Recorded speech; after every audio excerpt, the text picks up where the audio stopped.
Wow. Ôi dồi, lan lại đầy ọc. Ôi dồi, liêng ra đây. Wow.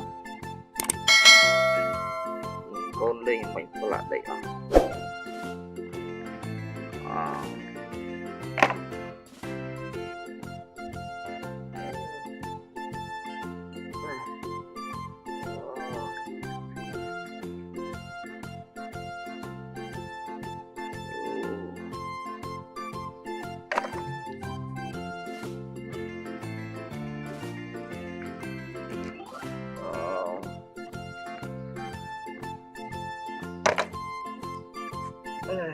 Nhìn căng lơ lơ lọ thật rơi ra lọ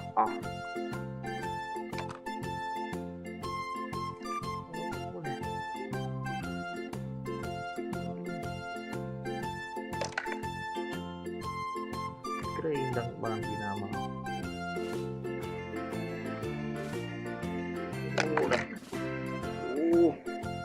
lan được sáng này lạ tích lắm.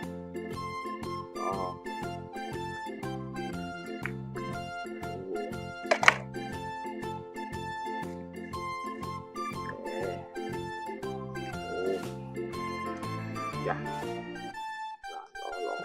lạ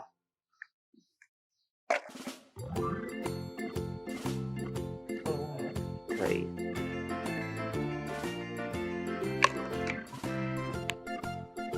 này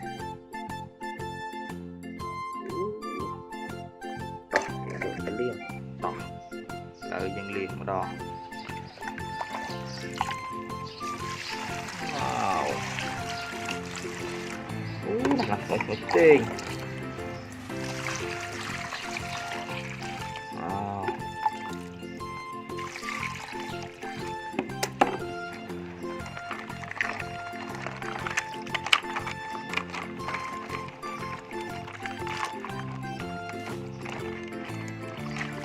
Wow, ok.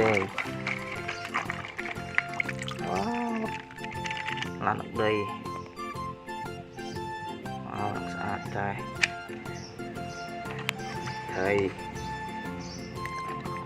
ấy cái hộp đây có đó. Ini lan đặc sản đặc gì.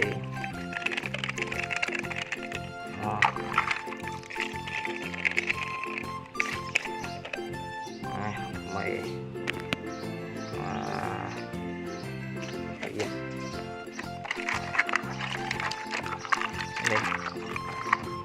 đây đây lưới lan. Wow, wow.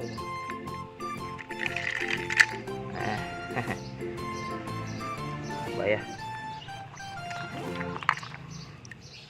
Wow, tribaland này